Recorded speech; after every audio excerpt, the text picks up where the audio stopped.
Real news. Honest and fun political talk weekly on the line 90.7 FM. Oh man, I don't know how to start this exactly other than No. You know what? Here, let me start. Let me start this Go one. for it. You know what? First off, I would like to say to you, Sean, great job on the event. Oh, thank you. Great job on the event.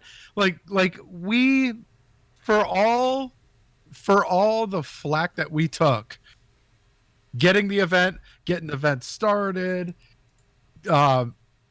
dealing with the protesters, dealing with pretty much everything we possibly could, we still made it happen. Not only did we make it happen, but we made it thrive. It was a great event. The place was packed. It was like I could have asked for a better night. Like I don't know if I could have.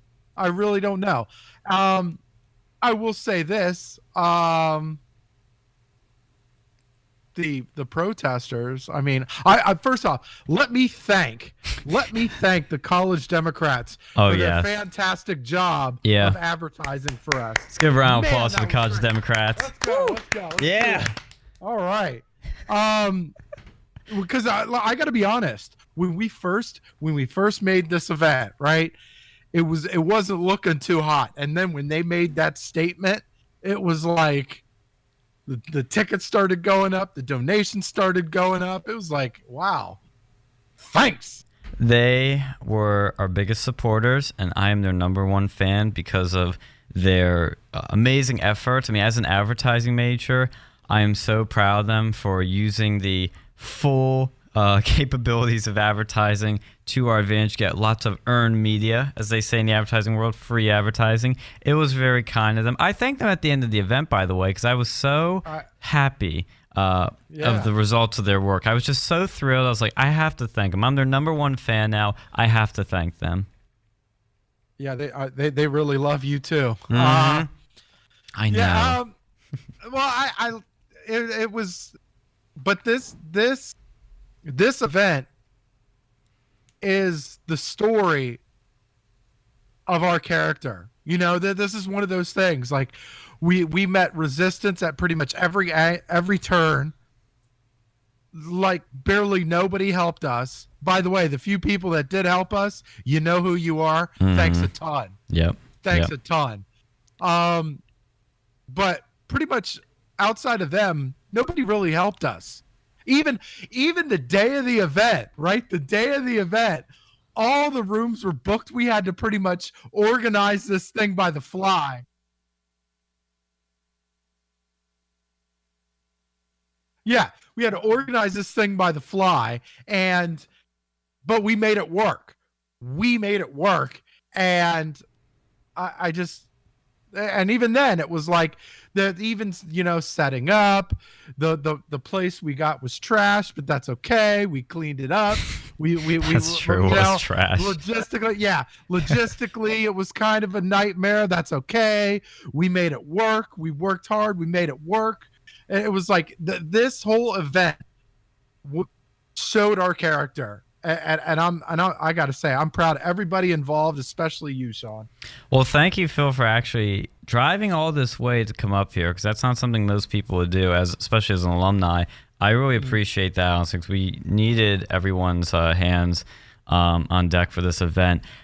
And I wasn't going to miss this for the world, especially after the college Dems made that statement. I'm like, oh yeah, I'm going. Well, and then too, I'm not gonna. Yeah, look, we had a vision. We had a vision for this thing coming, and sure enough, piece by piece, we're making it happen. And yeah, let's keep the good times rolling. Another thing, too, I want to mention is that the day of this event was our final day to push tickets, and we were already exceeding expectations of what we wanted for tickets the day before and the day before that. But on the last day, we sold over 100 tickets. Over 100 on that last day. And when I was tabling here on the last day, just trying to get more people to sign up, we got a statement from the university condemning our speakers. They condemned both Sargon of Akkad and Hunter Avallone the day of the event. Okay. But I want to make clear, the university did say they stood for free speech. And the guy that wrote that part of the statement was at the event, and that's what he said he wanted to make clear. And I wish I had gotten a chance to talk to him. My vice president did, which was good, because I want to get to know this guy, because for next semester, things are going to be a bit spicier. But I will say, I said this at our meeting the other day when I was still half asleep because I was exhausted from this thing. I am so proud of our volunteers, so proud of everyone that showed up, because everyone was against us. Literally everyone. The college Dems, United Socialists, the actual university was in a way against us. They were against the speakers primarily, but everything was against us. The press was against us. You had people coming to the event, filming people in line, calling them fascists. And you could say those people might have had intentions to dox them. I don't know, but that's the concern at the time. Somebody even told me about it, and I was like, ooh, I don't like that.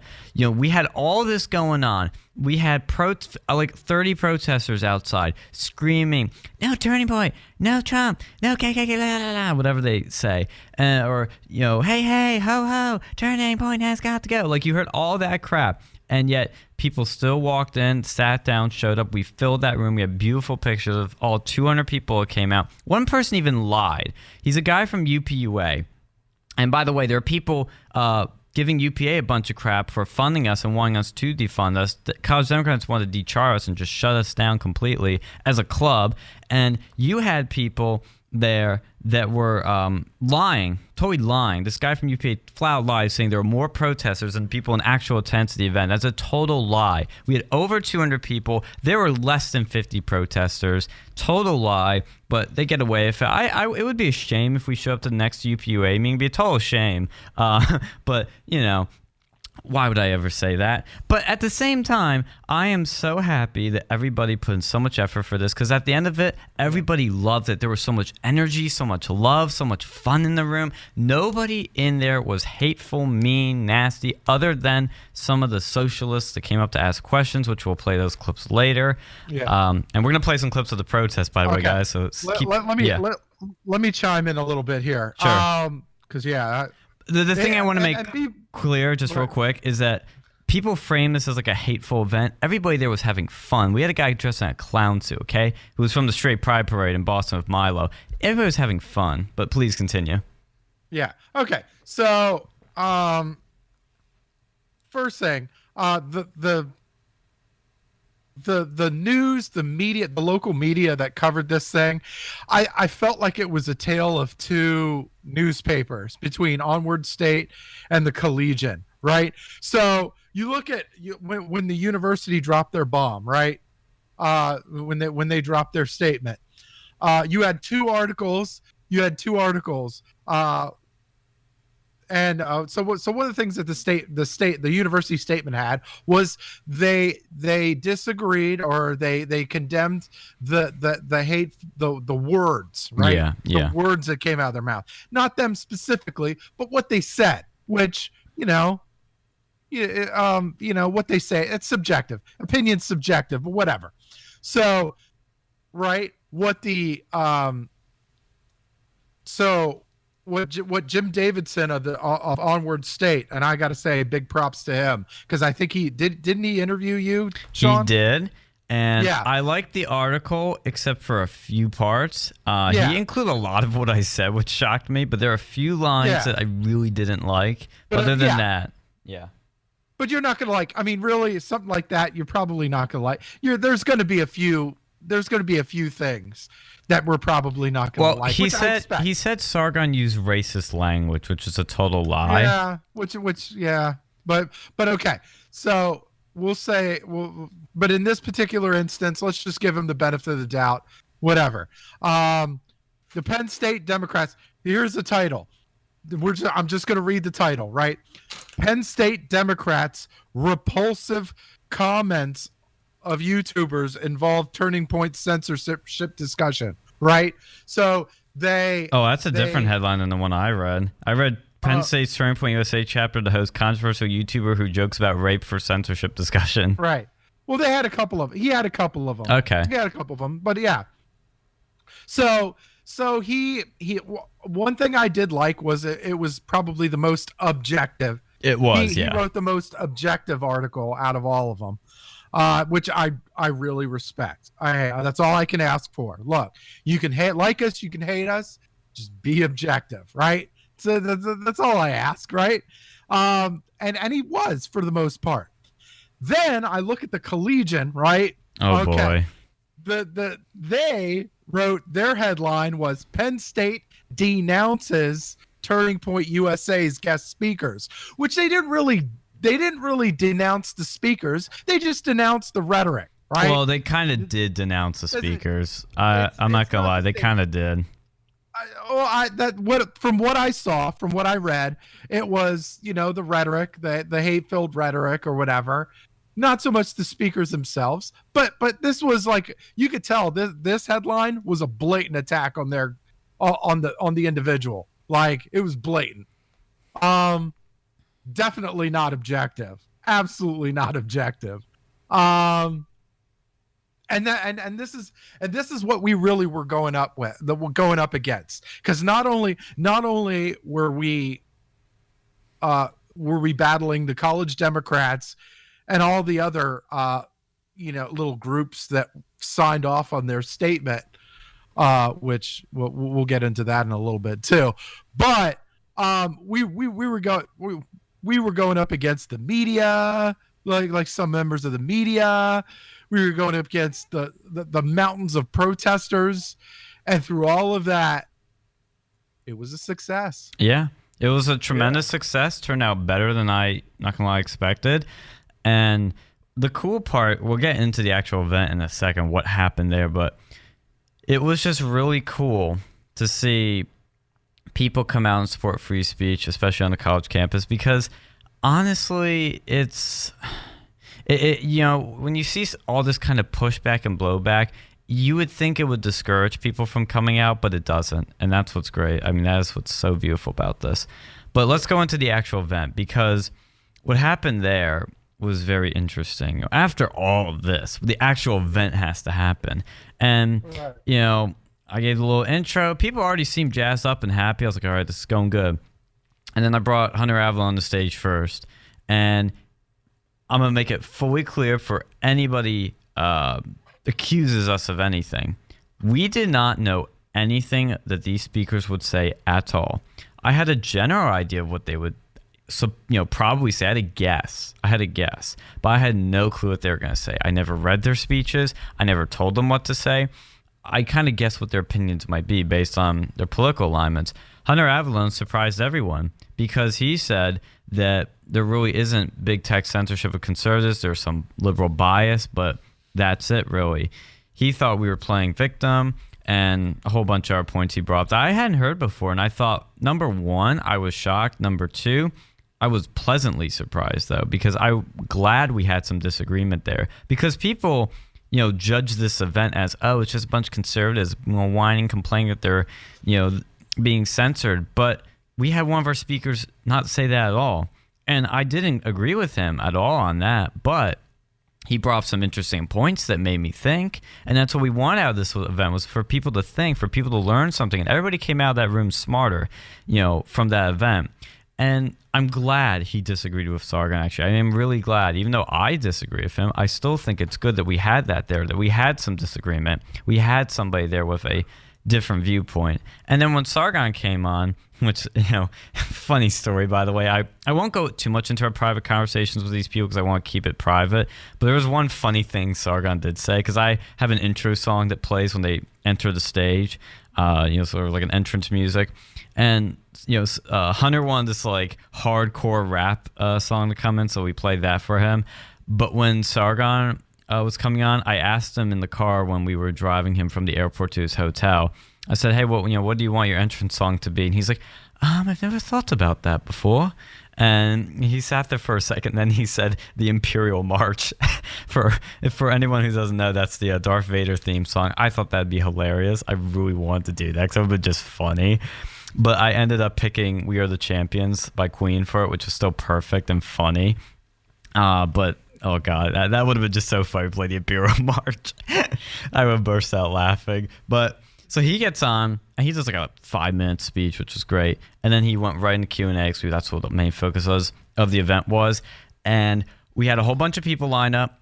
It was great questions all around. Like they were actually really good questions. I mean, it wasn't just like, what do you think of big tech censorship? No, these were like specific, thoughtful, important questions. And we had disagreements in there, between the two speakers. We had some back and forth. We even had some people come up that disagree with the speakers, and they voiced their disagreements. Some were a bit rude about it, I will say. The ex-socialist president was pretty rude, but we'll bring that clip up to explain soon. But one girl, I'll try to find this clip because we have 186 gigabytes of footage here to go through. One girl, just it was the best part of the event because she showed what it was all about, what the point of this event was. She came up, she said, "I've heard you said this, this, and that, and that's pretty bad. What do you have to say for it?" They explained it, and she goes, "Huh, I see what you mean now. Okay, we've come to an understanding." And she was civil about it. She was nice. It went along those lines. I mean, you can correct me if I'm wrong, Phil, but it was beautiful to actually see people engage and have a disagreement and come together and understand each other and then walk away happy. That is what this is all about. That was the point, and we achieved it. It was a victory for free speech, not only at Penn State, but for the country at large. It was amazing. And we had the clown guy from the Boston Straight Pride Parade who held up the podium for Milo when he gave his speech there. He was at the event. It was amazing. We had somebody with a Sargon waifu body pillow. It was there. Not really a body pillow, but a Sargon waifu pillow, and he had him signed it. So it was productive, it was nice, and it was just awesome. And speaking of, last thing I'll mention, I'll let you guys chime in. The day of the event too, President Trump released a set of tweets that shocked me. Like I literally dropped my phone when I read this because I couldn't believe it. And I don't even know if this was totally directed at us, but still. I was literally just shocked. I literally said, I can't effing believe this when I saw it. He said, young campus conservatives are flocking to Turning Point USA and other conservative speakers events all across the country and in record numbers. Thousands of students are turning out. And then he quoted Charlie Kirk. "I just want to compliment the President of the United States for signing the historic executive order a couple months ago saying that any school that does not uphold the First Amendment rights of its students will lose federal funding." We have seen a huge change in how the university interact with us. As a national and local student organization, our standards feel empowered. There's a movement happening on these campuses like I've never seen before. When you have 3,000 students wanting to get into an event that couldn't get into, that's pretty remarkable. Charlie Kirk, Turning Point USA, keep America great. Now, was that directed at us? I personally am now thinking, I don't know, probably not, but it is still amazing. Oh, the timing, dude. To have the support from President Trump, the President of the United States, the day of our event was just beautiful. Like, it was surreal. I don't use the word miracle because I don't believe in them, but it was like the closest thing you could come to one. It was just beautiful. So like I said, these are the sort of things where when we say this event turned out better than even we expected, that's a perfect example of that. And I'll dive more into our stuff later, but I'll let you go say a few words. I agree. I'm like, and I got to say that executive order, that particular executive order was just the thing we needed. And yeah, because I mean, even Sargon said it himself. If the president doesn't make that move, I don't know if this event happens. That's true. I really don't know if this event happened. And I just because this is the kind of event where you have speakers that are controversial, and you got a lot of people protesting the event. Well, for Penn State standards, you got people protesting this event and clubs signing off on it, and it's like, even the club was, and even the club or the school replied, can't do it. You can't do anything. We have to honor free speech. And I don't know if Trump doesn't sign that executive order. I really feel in my heart that I don't think that this event happened. Yeah. Not to mention that a lot of these college Dems and socialism, I think they're just simply trying to protest just for the sake of clout. Because we invited them in, like, hey guys, you can come in and protest inside, but they just chose to do it outside, and they won't even engage in any. And even one of them has even admitted to just doing this for clout only. Yeah, actually, that's good you bring that up, because I'll play the clip from that. It was, these people, number one, they don't know who Sargon really is. They didn't do their research. They don't care. They're not there to have a dialogue. They don't care. All they're there for is to shut people down they don't like and to gain attention, to gain clout. And they failed at it miserably. They just helped us more than anything. Again, I thank them for it, but that's all they did. It was pathetic. But I will play a clip of those protests, because man, it was something else. And I'll screen share it with you guys so you can see it. All right, yeah. Because I don't think, have I shown you these clips yet, Alex? What? No. No? Okay, so. All right, it's go time. Let's do this. Yeah. Okay. Now, is there any place to actually find the full video yet? Okay, that's actually, I'm glad you brought that up. Good point. I'm working on editing that as we speak. I'm going to be editing that tonight, and we're going to put the full thing up on YouTube. It'll probably be on Sargon's, one of his channels. It'll probably be on Hunter's channel too, and it might be on the Versa channel too. I'm going to work that out, but we're going to edit it, the full thing, protester clips and everything, so stay tuned for that. All right, so we're going to play something funny here. So this is when the protests were happening, and I decided to walk outside and talk to them to try to be nice. How dare I? Evil me. Well, let's play the first time I walk out to them. Let's do that, give some context. And I'm going to have to stop it before they say a naughty word. So let's hope I get this right. Class of protesters using foul language. Oh, wait, I gotta get this. There you are with your little app. Yeah. Oh, wait, I gotta get this. Who said it? Sean. The pedophile or the other pedophile? Isn't one of those in jail? Isn't one of those in jail? Maybe he's not a pedophile then if he's not in jail. Because he'd be arrested. Oh my god. You think all pedophiles are in jail? No, but if it's so obvious, he would be in jail. If it was obviously a pedophile. So he's just a pedophile down low then, so it's fine. He's a pedophile. No. Yeah. Oh my god, pause that real quick. Oh my god. Oh my god, I just love that sign, Penn State all in for pedophilia, rape culture. I was like, is that supposed to be saying that this is that, or is that something that Penn State already is? I mean, you guys already have Sandusky over here. Yeah, I think that's what it's talking about, but it's pretty stupid. Yeah, this Penn State we're talking about here. Come on. Like he said, no, and what he said was, he said that the minimum age should be 16. Is that right? He was merely. I think he got into an argument with this one guy, and he said it depends. They're discussing. We'll play that clip because there is a lot of context that was deliberately left out, but. Well, here's the thing that I don't like. He says stuff like that, and then he calls Mr. Medicare what did he call him? He called him a child groomer. So that's the one thing I don't care for with Sargon. He's calling other people a child groomer. Yeah. Well, I mean, it's. We don't call someone else a child groomer, and he did. And Mr. Medicare never even groomed kids. Well, I think he did have evidence of that, though, from my knowledge. Evidence that he sexually groomed anybody. Well. We'll have to look into that further because I don't know a lot about, but we'll play the rest of this. To support a pedophile. So can you explain to me why that quote's okay?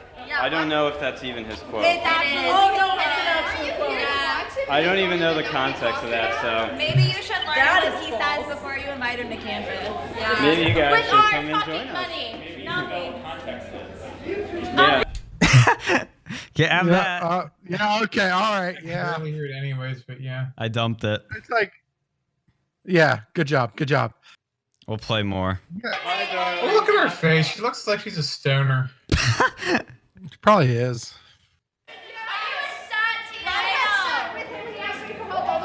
Yeah. Dude, we can't even play this. We can't even play this video. Yeah. These look at that one person. Look at the fat one's face on like the left. Oh with, my god. Oh, with like all the pins on her. Like, Yeah. well, she has more pins than like Kim Jong Il. You know. It should more pins in general. She looks bigger than him too. It's like, and look at that face. It just looks like It looks like Jabba the Hutt.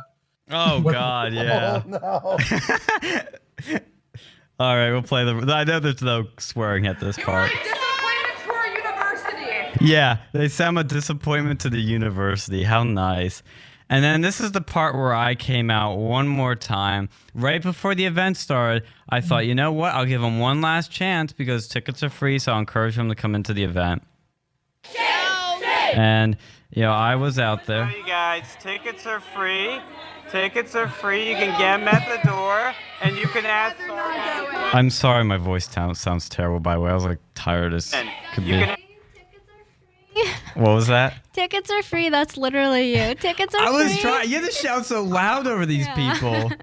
You should have went there with like a old military jacket, so that when they say we are against fascism, you look like mini enemies. Yeah, you might as well just trigger them.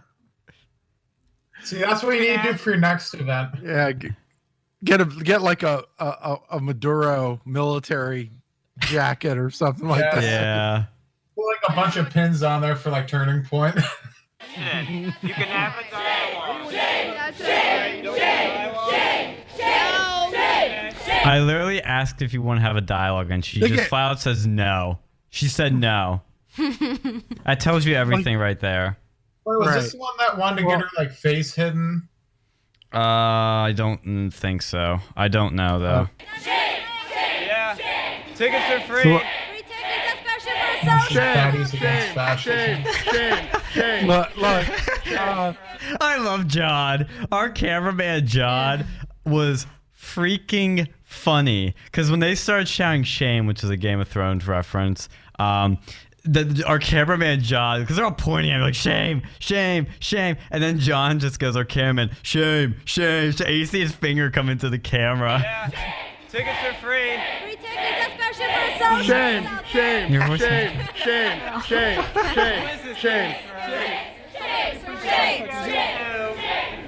Shut up. that's so funny. Did you do the jazz hands? No, no, I was waving goodbye with like both my hands, like little like was like sort of like moving my fingers. Hands. Yeah, jazz hands are pretty ablephobic, I hear. This next part. That was the proper way to do it. You know, that's what they're wanting you to do. Yeah, she went they like want- bye. But I literally said bye, darlings, and left. I think I pissed them off. You're really cute. I dare you. You're really cute. Yeah, our cameraman goes like, Shut up, Sean. You're really cute. look at that. No, this part's really funny. I genuinely want to hear what he has to say. Okay, Mr. Don't Benjamin show up said. and support trans. Go inside. But like, guys. why would you invite him? But like, why would you invite him? That's, I didn't invite him. but you're. Now you guys know yeah, who that is, yeah. right? Who's that? Notorious James. Jay? Okay, yeah, Oh. Jade. yeah, Oh. Now listen to the exchange that happens here. What was that? I didn't see that, you know. Okay, well listen to this. This is really funny what happens. I didn't invite him. But you're the. Uh, What are you talking about? Oh, you can't hear. Let me try it again. Support trans. Go inside. But like, guys. why would you invite him? But like, why would you invite him? That's, I didn't invite him. but you're the president of TPUSA, correct? He says, "But you are the president of TPUSA, correct?" He says that to James. Dump again. Oh my god, it was so funny. Okay, this guy thought that JJ was me. I wonder why. Why? I wonder why. He's probably like, you see what he's done before. I know, but what have I done? No, it's good. You need a body double. A body double. You should just dress up as you as Halloween. No. Yeah, you should. No, we Just should have, dress up like, as Shaggy. No, they should just have like a glass of milk with them with like curly hair. Yeah. Funny. You need to go and wear that military vest and say he's your body, like he's My your body double. Yeah. Yeah, what did they have? Yeah, that the term for it. Like what? Like Saddam and all them had one of those. Like so in case someone tried to kill one of them, they go and kill the wrong guy. Not sure. Yeah, I thought it was a body double. It was so funny though. I mean, it's so funny because I think it was before. Wait, was it before or after they figured out he wasn't me? They started calling him an incel. What Tyler? Which was it? Was it before or after? I think it was before. Oh God. I don't know. I might be wrong. Well, but they I don't think know anything about me then. Yeah. I mean, God, the Jabba the Hutt's back. oh, this girl, yeah, she's a piece of work. Do you just assume it's gender? Sorry. Apologies. What? Why did they? Got to the swastika with the cancel sign on it. Yeah. So They brave. got to do with the pink hair. Like What? who does that? That's disgusting. Like you look like a piece of cotton candy when you go out in public wearing that crap. Yeah. All right. Let's, Cotton candy would be an upgrade. But no, yeah, I it have a tastes question. better. Look, I have a question. Why are these protests and we've seen protests like this before? Why are they always so lame? I always, know. Like I grew up, and I used to see protests, like on YouTube and stuff like that, and they were kind of cool, catchy. Oh, come on, these chants are catchy. chants. These are catchy chants, Yeah, like they're hey, terrible. ho ho, Terrible. turning point has got to go. That's like kindergarten. There's a kindergarten chant. Like Yeah. it's terrible. It's terrible. And like there's no real organization. And they left. It got cold and they left. Like They couldn't afford any better clothing. They only had what was on their backs. And the funny thing too is like these are more protests than we got for Donald Trump Jr. last year. Yeah. Like way more. They were higher energy, but they were still lame. They were still the same stupid chants as reward. Like it's always we hate X. Okay. Hey ho ho, X has to go. It's always they fill it in with every one of their chants. No Trump, no KKK, no blah blah USA. Meet the common foe. Deal one death blow. What though before us lies the open grave? That's Like some men violence right there. and Those are women fighting words. will face the murderous. So it's like cowardly Jabba the Hutt's like the alpha cuck. press to the wall, dying, Wall. but fighting back. This is a poem Who is by she? Claude McKay. I actually don't know. Wife. Oh, did you hear that? Hooray! Woo! Let's hear that again at hooray. That was the lamest hooray ever. Claude McKay. Worst. Oh god. Hooray! When the soy comes in. Poet of the Soy early intensifies. 1900s. And it's sad to say that his poetry is still relevant today. What's she standing on? I don't know, probably someone's shoulder. Hey, it's Squidward! There's a guy with a squid hat. Look at that, it's Squidward! Squidward! You know what you should do? Are you For Squidward? future events, you should get some people to like break into those protest groups and like have fake signs up there. Yo! Unfair, Mr. Krabs is in there and stuff like that. Just No, we had a funny thing when we were talking about this at the meeting on Thursday, which was probably one of our funniest meetings ever. John, who was our cameraman filming this stuff, when we were talking about the exchange with JJ, where they thought I was JJ, he just goes, is this Squidward? Are you Squidward? It was so funny. no, you need to use that to your advantage. Go, like, tell JJ to tell him that, like, tell everyone that he's Turning Point USA's captain, or what you are. And just like walk in this group and just like have them flip out at him and be like, "Hey guys, I'm the captain." And they're like, "What?" No, oh, Captain, my Captain. Or president, whatever. They're screaming, "We are." Somebody should have said talentless. We are cocks. Oh, and somebody started blocking his camera with a sign. Watch this part. And done drugs and been in therapy. Woo! I think we know who needs therapy. Someone who has committed. She's literally at every protest. Like every counter protest I see her at. No, she came was up at to our McDonald's. sign and she went, "So which child molester is your favorite?" I was like, "What?" Wait, is that a girl or is that a guy? Can't confirm. I don't know. Can't confirm, can't deny. Gender X. They're prey. Is it possible? I meant brave and beautiful. That's what I meant to say. When we started learning somewhere down the line. I bet she uses a Gillette razor. Watch this. Always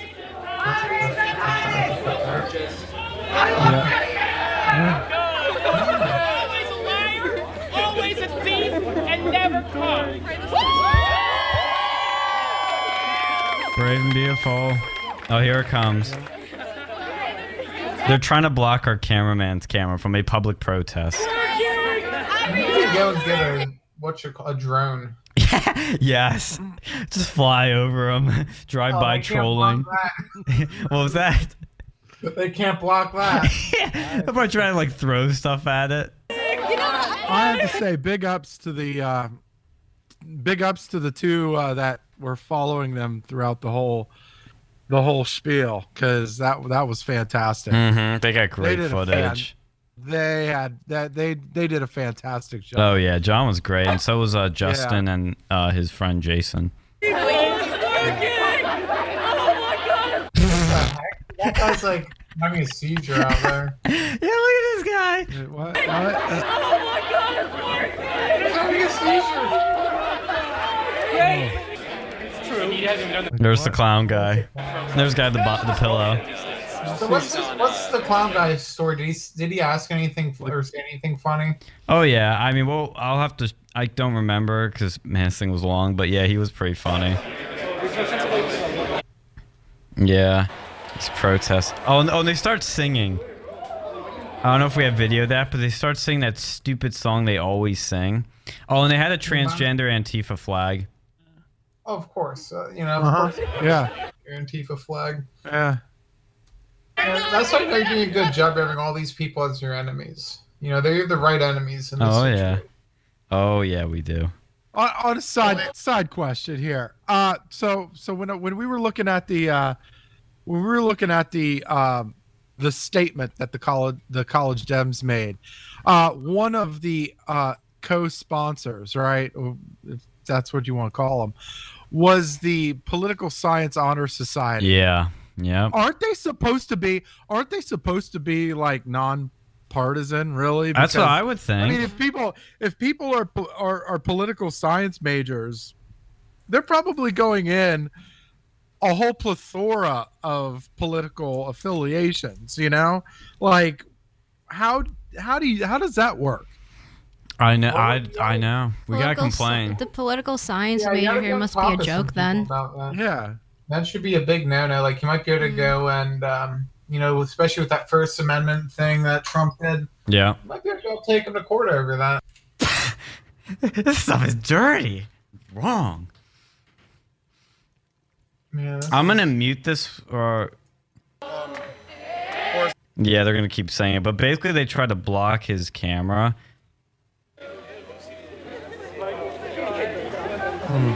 Look at this.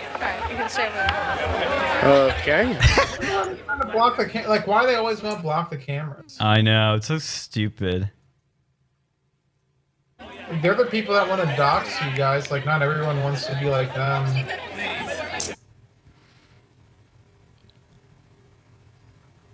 Oh god, these people are insufferable. Oh man. And I'll play a clip of when the socialist guy asked the question at the event. Okay, yeah. All right, Carl and Hunter, welcome to Penn State. My question is actually directly to you, Hunter. You're here on stage on a platform with Carl Benjamin. Are you aware of the comments that Carl Benjamin made about a British member of Parliament in raping I them? am somewhat aware, but I also think that the comments were greatly taken out of context. You can disavow if you like. And I know that what you were getting at was like a self-aware joke. However, I'm also able to see why a lot of, cuckoo little lefties might get a little triggered by what he said. Honestly, that was entirely the point. Don't you think that's absolutely disgusting, and you should just completely disavow and not associate yourself with this man? I mean, yeah, I don't sure. know, I don't know how you feel comfortable being on stage with this guy. Yeah, Disavow. Yeah. What about this? Sure, I did. Just cut your losses, disavow. Right. I disavow, What about the pedophile comments? What about which one? The pedophile comments and the age of consent should be So up are you to going to each ask me child. to disavow every individual comment Sargon's made that you don't like? The thing is, he doesn't know what I said, right? So he doesn't know. What did you actually say? Do you want to So I was talking to a victim of paedophilia. Right? I'm asking what Hunter. Yeah, I know. But I haven't But he's really- asking me a question, and I'm not answering your question, buddy. I'm not answering. He's just asked me a question. He's asked me a question. And he wants an answer. I wanted to know what his comments were in full, so that I can decide to disavow them or not. For you. So I was sprung with the surprise that I was talking to a victim of paedophilia back in 2014. I didn't really know what to do, and I didn't really want to tell them that, look, I think you're the victim, because a lot of these people, and Milo's the same actually, they think that they're the ones who initiate it, right? Yeah, and it's very basically, difficult he because has you to realize that a lot. disavow the comment. Yeah. Did he disavow it? No. Because he Their explains own right here. I'll emotional play sort for of everyone. ego is built on the idea that no, and just like you, I'm not a victim, right? I'm not a victim. And so they sit there and go, well, I've got all of these justifications for why I'm not a victim. And when that's sprung on you, you think, well, Christ, what can I do? What am I going to do? Am I going to make this guy break down in tears? And so I gave the most charitable response I could. It's like, well, there have been civilizations that have had relationships, like ancient Greeks, things like this. And eventually I changed the subject as quickly as possible. I think that's what he's talking about. But I was on the other side of that, because what you're ignoring is that at minute 19 of He that cites stream, the actual I minute. said that the age of consent should be 16. Why are you leaving that out? Why you what? Why are you leaving that out? Because you didn't know, did you? You didn't know. You didn't know. You didn't know. Just admit you didn't know. Dude, no, just admit you didn't know. What you're doing is you're trying to ask me a question to get at Sargon. Listen, I don't know the full context to the past comments Sargon's made. We happen to be in a similar genre of content that we create on YouTube together. If you have a question for me specifically, I'd be happy to answer it, but I'm not going to sit here and answer questions about other people sitting next to me when you could just be asking Sargon these questions. But you didn't know, did you? Because it's easier to fool a man. It's easier to fool a man than to persuade him that he has been fooled. You have been fooled, sir. See? Look here. Hold on, wait. I think he just beat us in the argument because he rolled his eyes. Yeah, go ahead, man.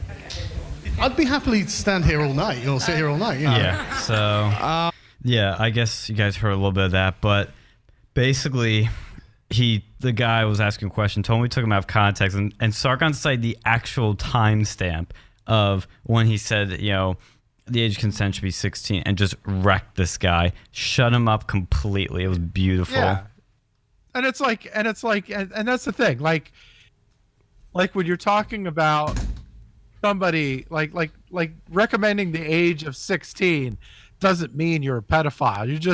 You're giving an argument. All you're doing is giving an argument, and it's reasonably it's a reasonable argument, and it's not like would I sleep with a 16-year-old? No, but I mean, some people, so culture, but there's a cultural aspect to it too, because you have a lot of cultures that marry at young ages and, whatever. I don't know. Okay. I am not that culturally intelligent from every culture, but there are some that marry young. There's some that, give away their, daughters young, whatever. And that's fine. Whatever. Different strokes for different folks. Well, I think what Sargon was trying to get when he said that 16-year-old comment is like, when you get down to it, like there should be more than just, a number that determines whether someone is of age or not. Because you have some people out here who are mentally, just stupid even at like 20, and then you have people who are, incredibly mature for their age. So I think what he was getting at is that there should be something like actually based in science and just a general age. For anything, like, that barely makes any sense. Like, why isn't the age of consent 21 now? It'd be 21 to drink, 21 to smoke in a lot of states. Why can you be, engaging in these activities, which very well could lead you into a lot of really bad situations until you're a different age? Like, it really, I think that's what his question was. Yeah, and again, taken out of context. So, one last one I'll play is when the clown asked the question. Let me know if you guys can hear this when I do play it. Hi there, I'm Honker the Clown. Can you hear that? Yes. Yeah. Okay, good. I switched to use my headphones to play that. Let me back it up a bit. No. Thank you. Hi there, I'm Honker the Clown. You might recognize me from such events as the Straight Pride Parade in Boston, Massachusetts. Behind me, this is the very pillow that you shout out in your channel, actually. It is the one and the same. And I'd like to personally invite you to join us next year in 2020. But my question involves, I have a little bit of a parallel to draw and then a question about it. So here in America, we have what's called Trump derangement syndrome, right? Where these crazy leftists, are just that. They legitimately go insane over Trump's Twitter account, let's say. And I'm witnessing a similar phenomenon, I feel, in the UK about Brexit, Brexit derangement syndrome, if you will. And I've listened at length you talk on your channel about people who have taken this spiral down, going insane over Brexit. And the question I have for you is, what do you do in your own personal life to keep yourself from getting to that point of just like Brexit, just overtaking your mind and going absolutely insane? I am absolutely sick of talking about Brexit. I really wish they'd just do it. I mean, it's quite a scary position, but the whole issue of derangement syndrome is a very interesting one, because I bet nobody remembers the libertarian protests against Barack Obama, do they? But man, that was some Barack Obama derangement syndrome. They were just calling him a communist. Now, you don't have to like Barack Obama to know that he's not a communist. He's just a center leftist, really. But these protests were every bit the Trump derangement syndrome. And I think what it comes down to is when there's a fundamental breach of principle in what's going on. They just could not stand the government intervention that Obama wanted, in the same way that the leftists now cannot stand the fact that Trump is not going to apologize for the mean things he said. And when you get to this sort of point, you've either got to accept it or flip out. And there'll probably come a time where you guys are having some sort of Alexandria Ocasio-Cortez derangement syndrome when she's the president and she's bringing in communism. Don't say that. I agree. It's already happening. I don't want that either, but the fact that you all reacted like that is exactly my point, right? That's just exactly what I mean. I agree. I don't want her to be president either, but this is something that we're going to have to figure out. And I'm not saying I've got the answers either, but this is not an individual, a one-sided issue. This is an issue that affects everyone. And as things become more polarized and each ideology is pushed towards its more extreme points, I think we're going to see it more and more. And honestly, I think it's really concerning.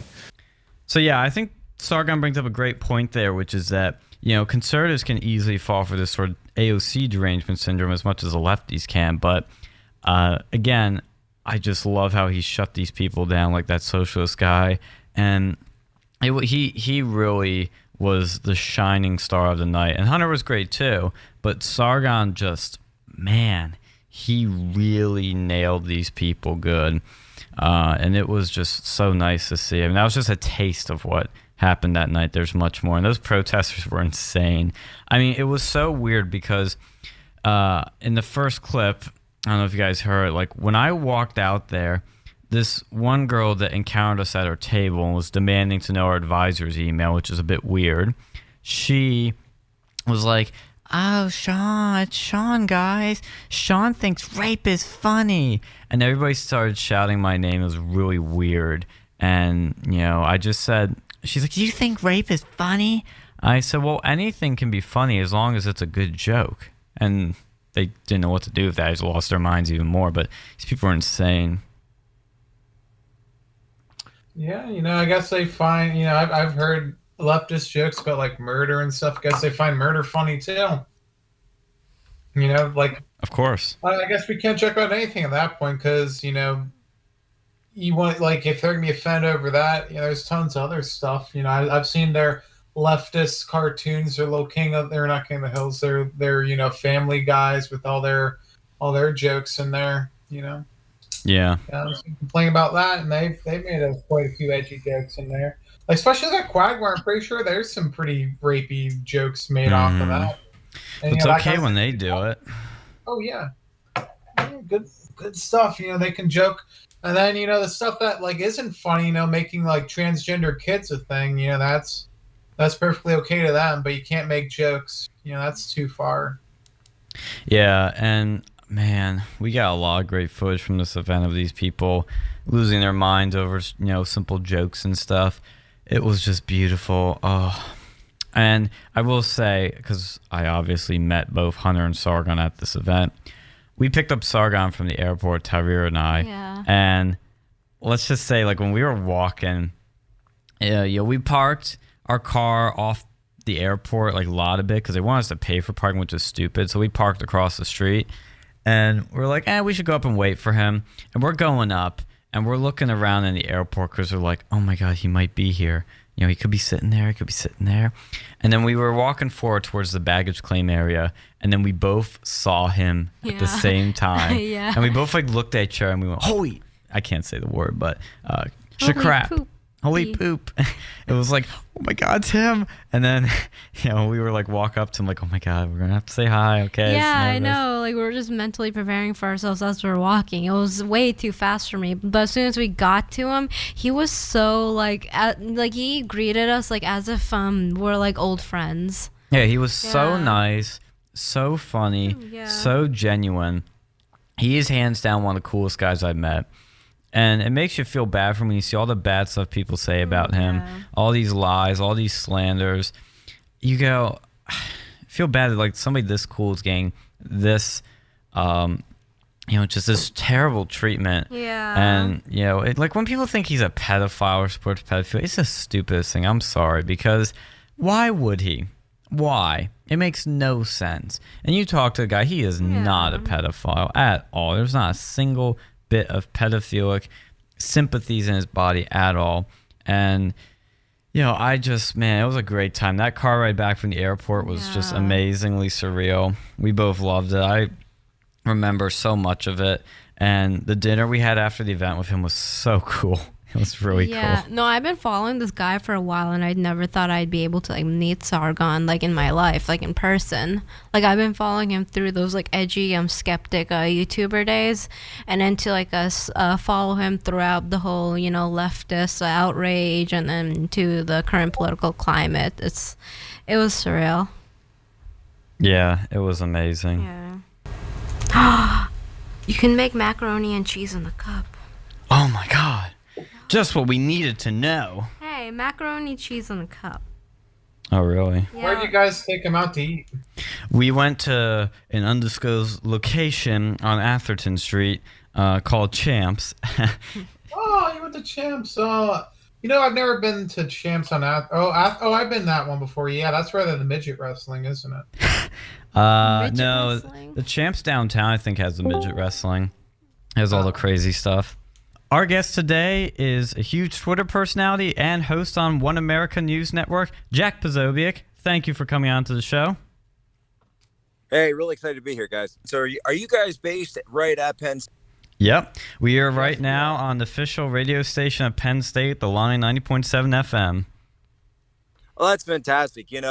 Coming from the son of a Penn State grad, my brother also went to Penn State. I myself didn't go, though I will say my dad certainly pushed me to go. And we have been to a lot of the games. but didn't end up going myself. But yeah, I can definitely say we are. Nice. Thank you for coming on. And I noticed on your Wikipedia page it said you're from Norristown. That's right near me. I'm from Westchester, PA. Yeah, that's right. I'm actually originally from Norristown, Pennsylvania. Ended up going to school in Philly before I moved to China, joined the Navy, and eventually found my way to One America. Awesome. I assume you've been following, to some degree, all this drama that's been happening at Penn State in regard to having Sargon of Akkad and Hunter Avallone here, which we didn't expect it to blow up this big, but it did. What did you think after seeing the aftermath of all this, of all the craziness that's been going on up here at Penn State in relation to bringing these speakers? Well, so the crazy thing is that Hunter and Sargon, to me, aren't even really all that controversial of guys, right? I mean, they certainly don't follow the line of political correctness or woke culture, but these are two guys that have not really gotten into any, hard line. I mean, they're certainly not racist. They're certainly not violent, anything like that. Like anything that would actually get you in serious trouble. I mean, they just have essentially controversial opinions, whatever that means. And so I was surprised that no matter who you are, right, it doesn't matter if you're on the right or if you're just simply not a member of woke culture. And this is why to me, woke culture is best understood as a religion, just emblematic of that if you're not part of their religion, you're a heretic and you must be destroyed. Yeah, it's insane because I thought the exact same thing, that like Sargon of Akkad, he is not controversial at all. There's like 2 comments he's made that are like a little edgy or a little, you could say maybe, a little over the line if you really want to argue that. But they're building him up to be this like monster. That's why when he came onto the stage, like we play entrance music, and he jokingly sent to the car with me that we should play the Imperial March because this guy is like getting hyped up as this emperor of the dark side rather than some just normal British guy, which is what he turned out to be, so it's just ridiculous. Yeah, and you can tell that no one is actually paying attention to anything that these guys actually do on a regular basis or what they're all about. I was actually just at an event in Philadelphia with both Hunter and Sargon. Oh, nice. And I found both of them to be, it was the Tim Pool's Minds event and Subverse. Yeah. And I found both of them to be very interesting, engaging, and I didn't hear anything other than serious discussion of issues of the day from either of them. I mean, this was not, and by the way, this was an audience that wasn't even really quote unquote conservative, right? This was an audience of skeptics, of left wing, people who were not necessarily interested in politics, but were interested in culture and society. And that's what we were talking about. And so it's just funny to go be an event like that where everything is fine and then see Penn State reacting with such vitriol and really looking so ridiculous for taking a couple of speakers that aren't controversial in the least and acting like they were having the head of the KKK coming to speak. And I mean, that's really how they acted, right? Yeah. You'd think that they thought this was some sort of proto-Klan march when it was really just a couple of guys from YouTube. Yeah. And that's how you realize that we're actually living through a moral panic right now in America, right? We're living through a moral panic of mass hysteria where people think that there's actually, Russian agents in the White House and there's actually these crypto fascist Klan members, they're at Covington High School in Kentucky and they're, all around you in the shadows when no, it's actually not like that at all. It's just people who disagree with the status quo, and that's okay. Yeah, absolutely agree. Listen, this event was a really good event. Had a lot of fun. The thing that stuck out to me, right, was like Sargon of Akkad was talking about how conservatives are being censored online, and Hunter was arguing that they weren't necessarily being censored, but there was definitely a liberal bias. What do you think? So I actually caught that clip because someone sent it to me and earlier in the week, and they said, what do you think about this? And the way I took Hunter's comments, I thought that what Hunter was talking about wasn't necessarily censorship, but he was because censorship is obvious, right? You can tell that they've been suspended from platforms. Paul Joseph Watson suspended from Instagram and Facebook, right? That's obvious. Like, you can point to these things, right? There are no large mainstream liberals or left-wing people that have been taken down on social media. That's just a fact, right? That's just a fact, right? So censorship, like, it's not even an argument that that's going on. But what you can say, though, and some people say is, well, our traffic has been down. And we think our traffic has been down because we're being shadow banned. Now, that's something that's a little harder to understand, and it's a little harder to quantify, because these guys, these algorithms that YouTube, and these guys are both using YouTube, and others, I know Crowder uses YouTube and has talked about this a lot. I'm not a big YouTuber myself. That they think that because their traffic sees a drop off or sees sort of like a negative plateau, in the sense where it drops down and then it stays flat, that's some sort of deliberate bias on the part of people at the platform, when it could just be that they've changed the algorithms in different ways. And actually, one of the ways, and Tim Pool does a good job of explaining this, that they change the algorithms is that they want to promote corporate press over independent content creators. That's very true. They want to promote people that spend heavily in terms of advertising dollars on these platforms and promote their content because they have a financial relationship with them. So this is more to do with corporatization than it has, and which is bad, right? Which is definitely bad for YouTube, because YouTube was a platform, I mean, where you could literally be anyone and get big. That's, Justin, I'm not a fan, but Justin Bieber, right, is like the example of this, where here's a guy who is just singing songs in his bedroom and then goes on to become multi-million-dollar star, right? Lindsey Sterling with the dancing and the violins, it's crazy. Like, what is that?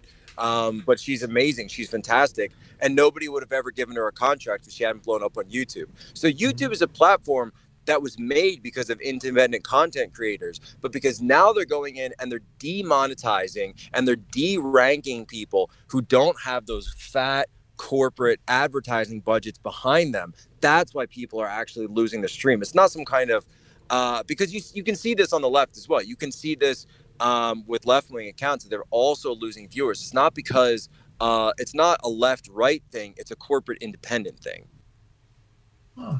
Well, actually, I find that very interesting. That kind of ties into this question that I have with this, with this sort of censorship or pseudo, just kind of dropping like shadow banning and whatnot. I know President Trump sent out a tweet on the day of the event saying that universities that don't support free speech will get defunded. What are your thoughts on that? Is that like the way forward? Are we going to have to rely on government to kind of step in that respect to go and ensure that people have the right to go and speak freely on these things? Do you think that's going to be the end solution of it? So I'm definitely someone who considers themselves part of the new right movement, which is sort of like this nationalist conservative movement that's going on here in DC and around the world, really. And so one of our biggest differences from the sort of old school conservatives is that we're not afraid of using government power to secure our rights. That's what the Constitution is there for, right? Our government, our Constitution was consecrated and instituted to protect our rights. This is like Declaration of Independence, Thomas Jefferson 101, right? And if our rights are not being upheld, whether it be on social media or whether it be on a university platform, where especially at a university that's receiving funds from the taxpayers, and obviously I know Penn State receives state funding, they certainly receive federal funding. My own school was Temple University, and so we actually launched lawsuits when I was on campus there back in 2005, 2006, because of bias of our teachers. But we never had this deplatforming issue back then. It wasn't even something that would be considered, because universities used to only uphold freedom of speech. And so this idea that the federal government, what are you going to say? Federal government shouldn't get involved in education? Where have you been the last decade? right? There's no question the federal government is deeply involved in education. And so, I would be willing to roll forward a robust series of changes from the Department of Education level, saying that if these universities, if these campus administrators are, which are all running money laundering operations with their endowments, that if they're not upholding basic American civil rights like the freedom of speech, that they should stop receiving all federal funding, period. I definitely agree with that. And I've gone into arguments before with more libertarian types on that particular issue. And it just really annoys me that they would, they'd be fine with, the government, basically in universities, deplatforming people. And when third party companies too, if I'm being oppressed by a government or if I'm being oppressed by a third party company, it doesn't matter because I'm still being, thrown under the bus in the end of the day. Yeah, so what they're using is actually, this was the opposition to the Civil Rights Act, right? The Civil Rights Act 1965, the opposition to that was, they said, well, hold on, the libertarians of the day, they would come around and say, wait a minute, this is a restriction on business, right? And that at that time, of course, the discrimination that was going on was race-based. And so the Civil Rights Act came in and said, you can't discriminate on the basis of race. Essentially, what we would be saying is that you can't discriminate on the basis of political orientation, regardless of what that is. If you want to be a socialist, if you want to be a communist, if you want to be a member of the DSA, if you want to support Tulsi Gabbard, or Bernie Sanders, whatever you want to do, right? That shouldn't be cause for deplatforming you, period. Yeah, that's good. One last thing. So you're from One America News Network, right? That's right. One America News watches all the time. OANN.com. So do you guys are you guys an actual on television news network? Because I thought I could have swore I saw, I don't know if it was One America or there may be another one when I had Verizon, but I had Comcast. I can't even find you guys on there because I was looking before on there. Yeah, so we are on cable, and that's actually right. We are on Verizon. We're not on Comcast, so we're on Verizon. We're on DirecTV. I believe we're on Dish. And then you can also get us through Apple TV and Google TV and everything else. But Verizon is probably the main one that we're on throughout most of the country. So do you guys ever plan on going to Comcast at all? Or is there some stuff going on behind the scenes where are they politically biased, or is it just a money? Well, we've been requesting to go on Comcast since day one, and not to get too inside baseball because that's more on the business side of things. Yeah. But Comcast is very, very detrimental to independent media. They don't like bringing on people, again, like I was talking about, that aren't part of that sort of corporate family. And so News Corp, Time Warner, that run Fox and CNN, have a lot of corporate shared interests with the Comcast NBC Corporation. So they can do a lot of shared marketing. They can do a lot of rev shares. But for us, just being an independent cable news company, Comcast doesn't see that as something that they want to work with. And so we haven't been able to get on there as of yet, but we're exploring options. That's a shame. Yeah, that's interesting. And I hope you guys get more successful because, the more competitors, the better. Because Fox has really been slipping off. Ever since the whole downfall a few years ago of all these big names, it's been going downhill. Last thing I will ask, and then we'll close this out, because I know you're a pretty busy man. What do you think of Kanye's new album, Jesus is King? What do you think of this idea of making Christianity cool again? Do you think this will be a successful cultural force? So I think we're actually at an interesting inflection point in culture right now, because postmodernism has gone so far as to show people that it is completely empty. It's a bottomless pit, right? Postmodernism is a bottomless pit of nothingness, of no moral code. It's based on nothing. It's humanist. It's globalist. I mean, it's global citizens and everyone's the same, and it's nothing. It's a bottomless pit. So what Kanye's doing right now is evoking a return to traditionalism. He's evoking a return to Christ. Now, I'm personally Catholic myself, and so I view this as a major wake-up call, because I think there's a huge yearning out there in society for meaning, for morality, for something beyond this postmodernist nihilism that's really permeated the culture in, I don't know, the last 30, 40, 50 years or so. And so this return to Christianity, you're actually seeing, and even on the Catholic side of things, we're even seeing Catholics having a return to traditionalism. There's even Catholics like Dr. Taylor Marshall now that are advocating for a return to the Latin Mass and Latin prayers. And people are finding so much more meaning in that direct connection to the traditions, that direct connection to the way things used to be set up than ever before. Awesome. I love your insight on that. I think it's going to be really interesting to see how this album goes, because it's really fascinating to see Kanye. Look, I don't even like rap, but seeing him as a cultural force is fascinating. So fascinating. I love it. Thank you so much for coming on, Mr. Posobiec. Where can people find you? Pleasure to be on, guys. Thanks so much for having me. Find me on Twitter, Jack Posobiec, Posobiec, and watch me on One American News, and we'll see. Maybe I'll be up there at Penn State sometime. Ooh, that'd be cool. Well, thank you for coming on. Maybe we'll have you on again next time we have some cool happening news, because your insight's great and you have a Penn State connection. So awesome to have Jack on. Anyway, looks like we have somebody in the other chat. You guys want to pop into there and say hello to him? Maybe he'll have something cool to say, because I know they've wanted to come on. I think you found out through us through the Sargon of Akkad interview we did? Through mutual circles. Okay, cool. So, you want to introduce yourself to everyone here? My name is Omnis. I do a lot of stuff regarding CNC machines and building custom machines from the ground up. I make a lot of logos for people. I do a lot of different kind of weird services for different little institutions that are grassroots, organized, and organic media. That's cool. I love that. CNC machines are pretty cool. You can pretty much do anything you want with them. You ever make any receivers with those? No.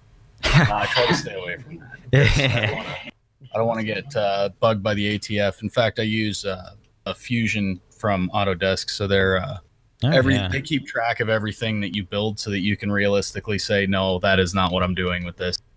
Yeah, that's cool. Did you hear anything about our Sargon of Akkad event that happened the other night? No, I didn't. I've been out of the loop for a while. Yeah, basically we got, like, before that event, the college Democrats wanted to shut down our club, Turning Point USA, for hosting it. They wanted us defunded. Then we had a bunch of hit pieces in the media saying we were spreading hate, how we're this terrible club with these terrible people. And then on the day of the event, the university even condemned Sargon of Akkad and Hunter Avallone right before the event happened. They support free speech, they did say that, but they fully condemned the comments these people have made. So it's been a wild ride, but we turned out 200 people to the event, and it was a pretty packed house. Had 30 protesters that were being mean and nasty and just bullies in many ways, but it was a really wild, crazy thing. We're going to have the full thing uploaded at some point. I'm going to start editing it after the show's over, but it was wild.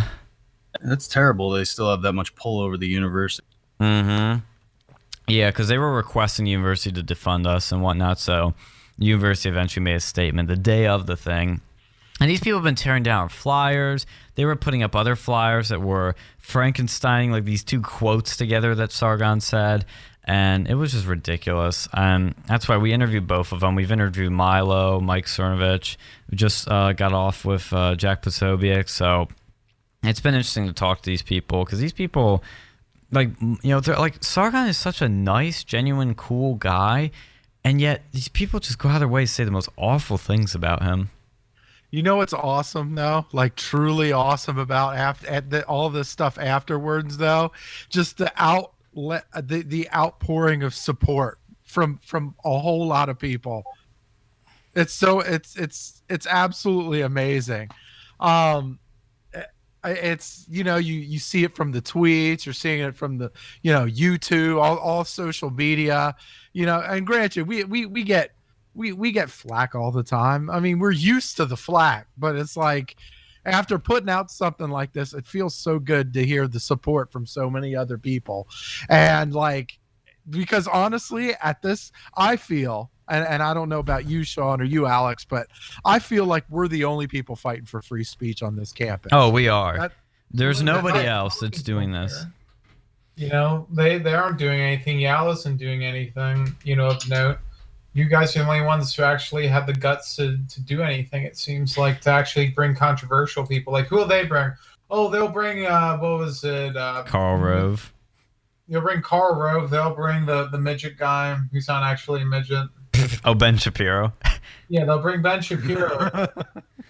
You know, it's like, it's, you know, no offense to midget, you know, to little people out there.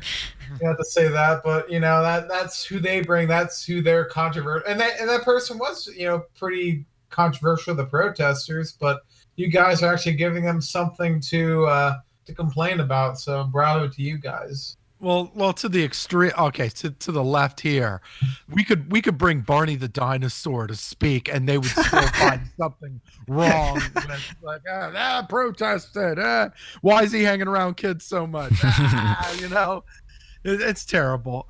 We really are climbing uphill here. It's like who else is really gonna have our back? Like we found out who has our back. Yeah. It's not. Yeah. Well, I will say, at least the CRs did talk about this event, their meeting, and they were supportive of me and, you know, the club and all that. But, man, I didn't see a lot of them at the event for whatever reason. Yeah. And I don't see them doing much in terms of speakers. But, you know, it was really a pleasant surprise how well this turned out. But it's crazy how this thing was spreading like wildfire. Like the controversy creates interest, and you need that to generate buzz for your event and for people to come out to it. And it was just great. Like won't say who we're getting next semester, but that is going to be a huge undertaking that's going to start in a few days. Because I love Turning Point, but they were even hesitant on us doing the event we just had because they hadn't vetted Carl Sargon for the event. So they were like, you know, well, we're not 100% sure about, but hey, you know, we trust you guys, so go do it. And they were nice enough to let us do it. And so we did it. It went off great. And they were all really impressed. Turning Point National was very impressed by our work. And my field rep was showing me live at the event, like how they were all praising him. So next semester is going to be a big undertaking, but we're going to have somebody super controversial. Like this event was literally called by some people, and I kept advertising it this way, as the most controversial event this semester. Next semester's one's going to be the same thing. It's going to be way more controversial in this one. That's not to downplay Sargon or Hunter, but anybody that knows this guy knows that when he comes somewhere, people lose their mind. So it's going to be fabulous. So can't wait. I hope. I don't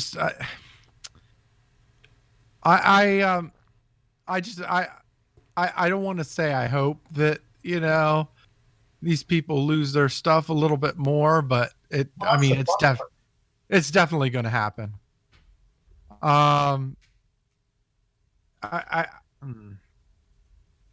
It's really, I'm trying to put this one into word.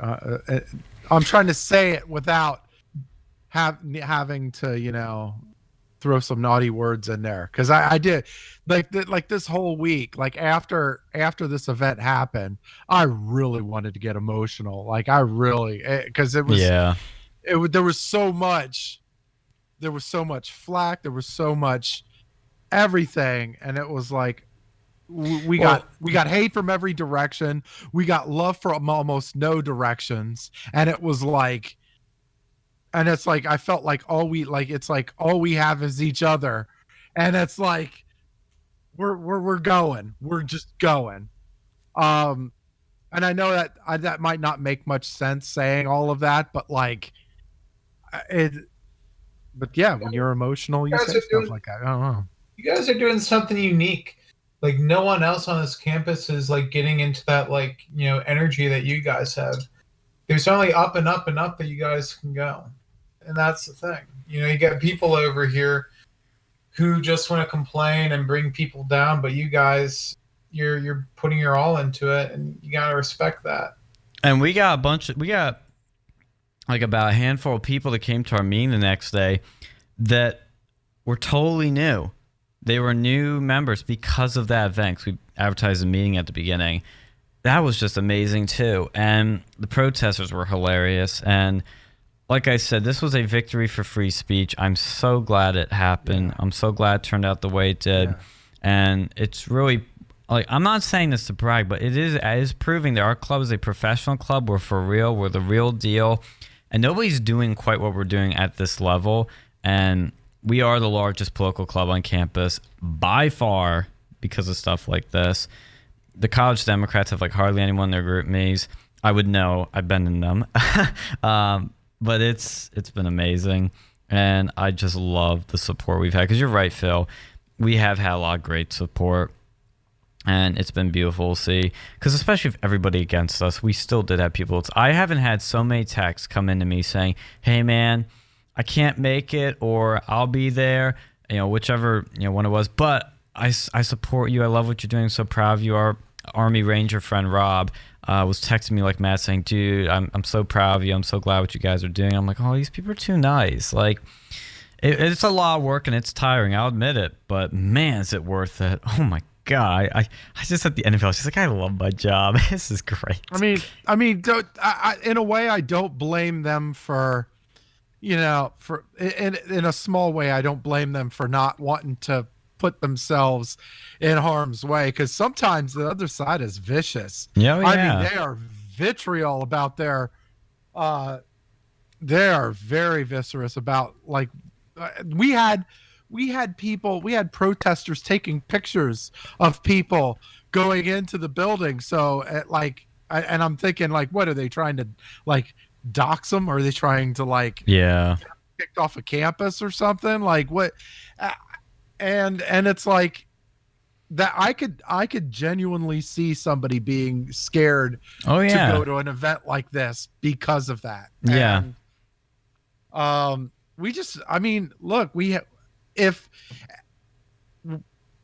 the Collegian put out that article and the Dems put out their statement, they were like, well, they didn't need to, the opinion piece, it was like, oh, well, they didn't need to bring, if they wanted to talk about free speech, they didn't need to bring someone so controversial. Something along those lines. Yeah, we did. To that effect.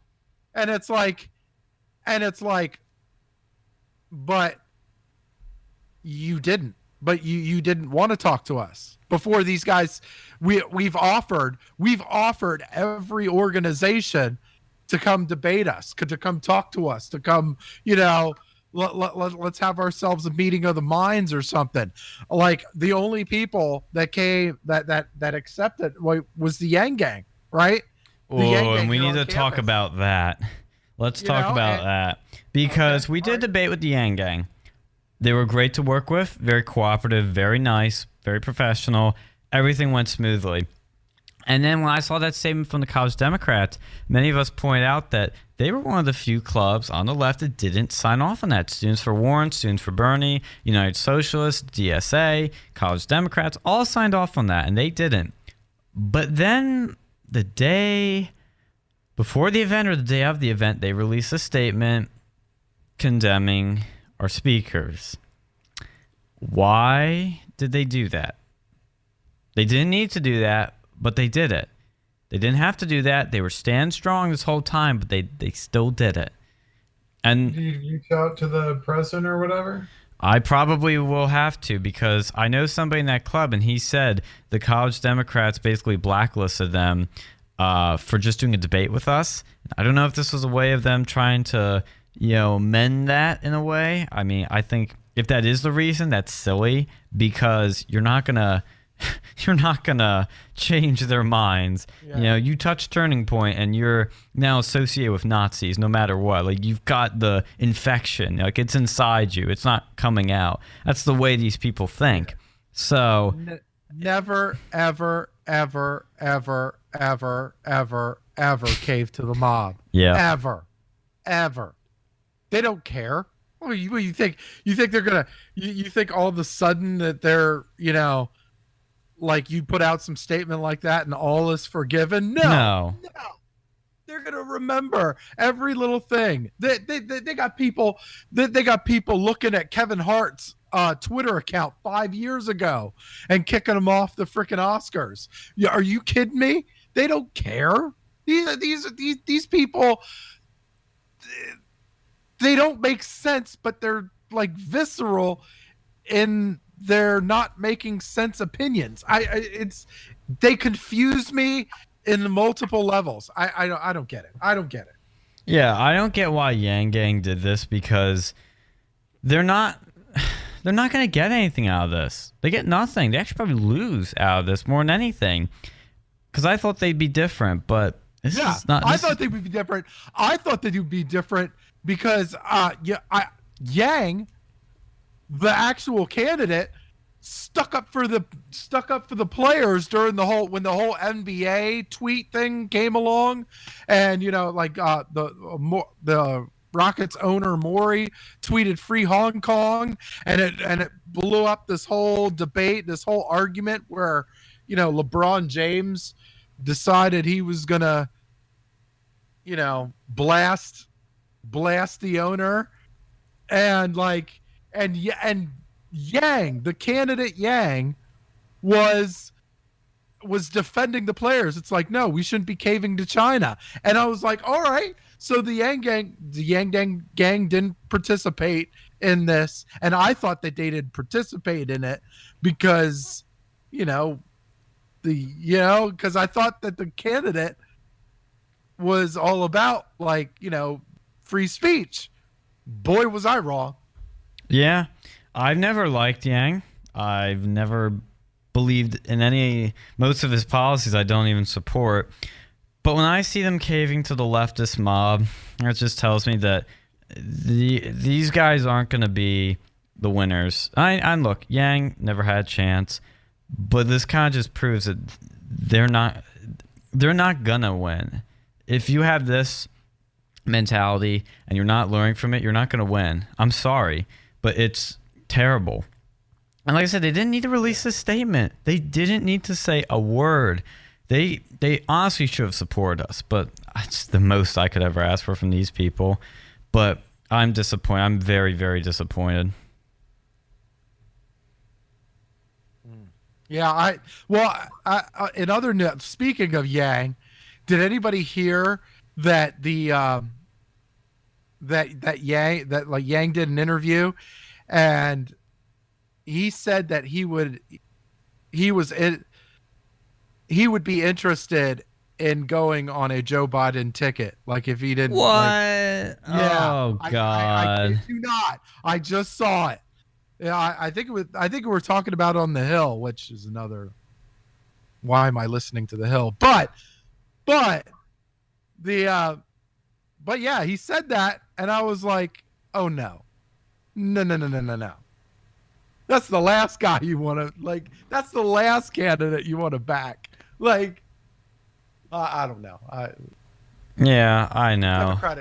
The Democratic part. I just, what can you say? What can you say about it?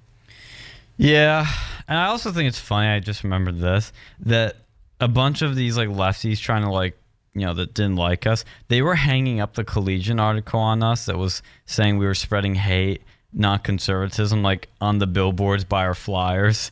I'm like, thanks. This is doing us a service, because nobody's going to tear down those. They're not going to tear down your flyers. You guys tear down our flyers. So it was funny. I love what happened. But I think what this event showed was everyone's true colors. Oh, yeah. And exposed a lot of people that are supporting free speech and people that don't. And it showed when push comes to shove, when your chips are down, when money's on the line, who really supports free speech. Yeah, I don't want to hear any of these other organizations talk about how they're for free speech. I don't want to hear it. I don't want to hear it. I'm like, look, I didn't really see any of these guys at this event. When it's all on the line, right? It's like, look, it's like, oh well, we don't agree with Yang or no, I'm sorry, Yang. We don't agree with Sargon. Fine. We don't agree with Hunter. Fine. If you but that's not about. We're not doing that. because we just blanket agree with people. No, these are two guys that have been censored online, and we wanted to have a conversation about censorship. We are trying to fight free speech, and this is one way we do it. And it's like, and if you can't, and let me say one thing else. If you're not willing to defend the people that you disagree with, then you don't support free speech. You don't really support free speech, right? Because that's what free speech is all about. Of course, it's about having the right to speak your mind and say what you feel, but it's also allowing other people to say what they feel. And it's about other people being able to criticize what you feel. Like, there's like, it's so much broader than just whatever. And then these people talking about hate speech. I'm sorry, hate speech isn't real. No, it's not real. And, it's not. And here's what the Yang Gang people said, just so that people understand the context here. They said in their statement, they started off with the Yang Gang at Penn State stands unequivocally for putting humanity first in all ways possible. This means denouncing hate-filled rhetoric and bigotry in all its forms, which is implying that that's what these speakers do. And then at the end of it, well, first of all, they say that Sargon has spoken racial slurs, insults which generalize and target religious minorities, and the suggestive comment regarding the rape of a British member of parliament. All that's a bunch of crap. And then at the end of it, they say, oh, his speaking event here is not just an exercise of free speech, it is also an abuse of free speech. If his rhetoric is as spiteful as it has been in the past, how can you abuse free speech? That's the weirdest, silliest, stupidest thing I've ever heard of. And then they go on more and say, quote, we do not support violence or counter hateful speech as a result of Benjamin's provocations. We instead joined a myriad of other, they forgot an of there, other campus groups requesting that the use of student fees not be used to cover costs of speakers whose rhetoric flies blatantly and unrepentantly against the values of Penn State. While hate speech is legal, it is unethical, and we hope for morality to prevail in the end. What a pathetic, stupid statement. I'm sorry. The more I read it, the more I'm disappointed in that, because it's so wishy-washy. It's so, pandery feeling. It's pathetic. It's almost as pathetic as the college Democrats. It feels pandery, like, because you talk to we talk to some of these guys in the Yang Gang. They seem intelligent, they seem cool, they at least understand what we're talking about, and they but it's like, what is this statement, especially after we just did a debate with them? I'm like, what is this? It's terrible. And the college Democrats, okay, these are the most pathetic people I have seen, because not only did they want to shut us down, but when they did some protests, of the event, their president and the president of the United Socialists started emailing our cameramen saying, hey, can you blur our faces in those videos that Hunter posted of us? We don't want our faces there. Are you kidding me? You guys were out in public. You know what you were going into. This. What? Oh, gee. Does it look bad? Oh, is that why you want us to blur? Because you're not blurring it. Lesson 101 in protesting. Never sign a waiver, okay? Yeah. How about that? Okay? If a camera's in your face, right, don't sign a waiver. That is like the most ridiculous thing you can do. Especially if you're in a high position in one of these clubs, right? Yeah. You should know better. You should be fit enough. Stuff you say can be magnified.